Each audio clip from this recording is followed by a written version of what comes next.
Hello, garden friend. Welcome back to the garden, but this time in my home. We just had our first frost here in Georgia, zone 8A, and it was very sad for me because it was the end of my summer garden, and I decided when life gives you frost, you make bouquets. So this is actually my very first bouquet.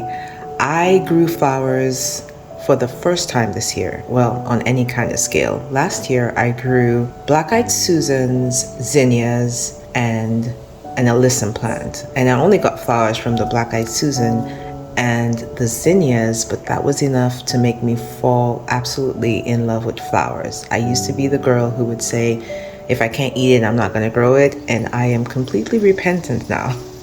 So this year I grew a slew of flowers. I had good success with a lot of them. Most of my troubles came from pests and vermin destroying my flowers, but in general, the flowers gave me so much joy. It was such a pleasure to grow them. And so the season was ending and I wanted to finally bring some of them into my house. I actually prefer to watch flowers grow outside. It's a reason for me to go outside and enjoy the outdoors. I do not like the heat of the summer, so the only thing that takes me out of my house into the great outdoors is my plants. My flowers and my fruits, things I grow outside, is the only reason I would go outside. So this year the flowers actually pulled me out quite a bit just to go outside and stare at them. So I didn't really cut any bouquets to bring inside. But I figured since first frost was coming, they were gonna die anyway.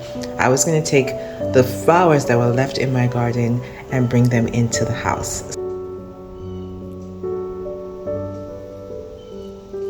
So this bouquet is my very first bouquet. I am not a florist.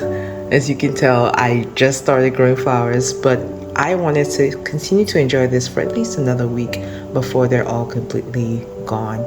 So I'm going to talk to you about these flowers. Most of them are actually of the, what's the name? The amaranth family. So there's so many different types of amaranths you can grow, and they have such different flowers you wouldn't even know they're in the same family. But I have a couple here to show you, and I'll show you the seed packets, so if you are interested in any of these flowers, you know where you can go buy them. Let me start with a little itty bitty flower that might be hard to see. I'm going to bring the camera a little closer. So this here is a sweet alyssum, and it's mostly purple, but there are some white. Is it focusing? Yeah, so there are some white flowers in there as well. They're very small, tiny little dainty flowers, and they look great growing as a bunch. And I only picked a few of those to put in the vase here. But this here is the seed packet. It's the Royal Carpet Alyssum. It matures or starts to bloom in 49 days. And you can grow it in containers. Let me show you the back. Sweet alyssum. I actually did grow a different sweet alyssum, which is called the Carpet of Snow Sweet Alyssum. And this I got from the Dollar Tree. I love Dollar Tree seeds.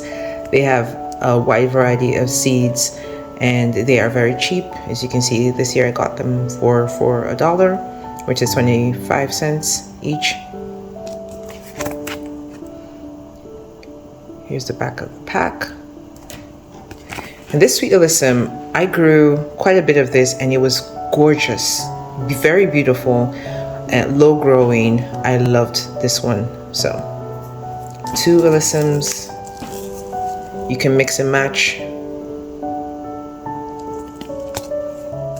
Now, the next flower I'll be showing you is the Gomphrena. And the one I grew is called the Strawberry Fields Gomphrena. I got this from Baker Creek.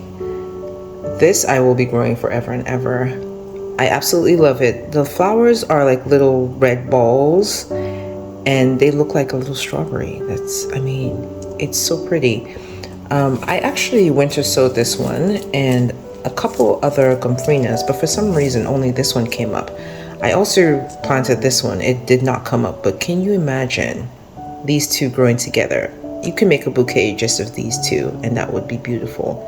So I'm going to try it again next year to grow this one. I also have a mix pack that has white and purple. So that's what we're going to be doing next year. But here are the Gomphrena that I grew. You can see that here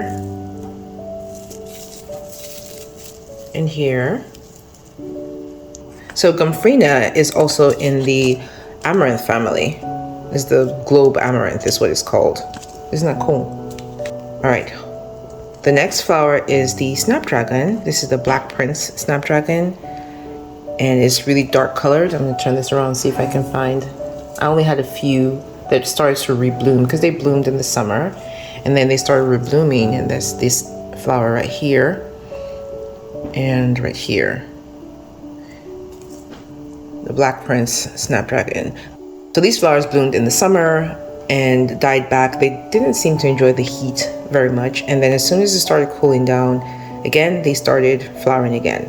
Now this is supposed to be, it's not frost hardy is what they said, but I am holding out hope that it will actually overwinter in my garden. I didn't do anything to protect it. If it dies, it dies. I have more seeds, so I will replant next year, but I'm just trying to see if it will actually come back next year. That would be great. Now these little spikies you see here, this is celosia, and this one in particular is called the Asian garden celosia. Isn't that pretty? And that's the back of it. It's supposed to be from Japan. I grew a couple plants of this, and I loved. Look at this. It's so pretty. And the variation in color, it starts off kind of whitish down here, and then a bit more purple all the way to the tip. And it's very productive, so you get quite a few flowers from it. I love it. That's the Asian garden celosia. And then I have another celosia, which, let me spin this around so you can see it. Come on now, I'm gonna bring her closer. Look at her. This is probably one of the more interesting flowers I grew this year, and it's the Higyoku red stem celosia. The stem is actually red, but it makes these big red brains. And sometimes it's not as big, so let me spin this around again. So this one ended up being smaller, as did this one. But you do get quite a few of these really large looking brain-like structures. That is so pretty, and it feels like velvet. My kids keep asking, can I touch it? And then they're, ooh, it feels like velvet. I'm like, indeed it does. Right, so that's it, the Higyoku red stem. It is a taller plant, so I think for next year what I'll do is trim it or cut the top off when it's still young and encourage it to branch out and see if that's any better, because this time it actually just kind of fell over. Here's the back of it. So all these flowers, let me see if there's any one I didn't. No, they all are. All of these flowers I winter sowed, which was great because I didn't have to grow any of them indoors and then harden them off or do any of that. I just grew them outdoors. And subscribe if you haven't. I will be making videos about winter sowing if you're interested in that. And it's an interesting way of growing plants without having to do a lot of the work you do when you're growing plants indoors. So subscribe, I'll make some videos about that. Now, the only plant I don't have a seed pack to show you is this one here. Let me get you in there. So this here is actually the flower of chives, and not the regular chives. This is lion's mane chives, which I think is a type of garlic chives, but here are the flowers. I don't need any extra seeds, so I just took the flowers because I didn't have a lot of whites to put in my bouquet, and I figured this would do. So that is my bouquet. I'll give everyone spin. And I actually made a second bouquet. Let me show you that one. Here she goes. I used a lot of the same flowers, the Asian garden celosia and the sweet alyssum, royal carpet, and carpet of snow, the Higyoku red stem celosia, and these are the leaves. The leaves are red as well as the stem being red. But then I also put in some basil. This is the purple opal basil here. You can see better on this side. These are the flowers of the purple opal basil, and I thought they made a good addition to this bouquet. So here are my frosty bouquets. Just remember, when life gives you frost, you can make bouquets. Thank you for joining me in the garden today. Like the video if you liked the video, and subscribe if you haven't. And until next time, may you always find joy in your garden and your life. Bye, garden friend.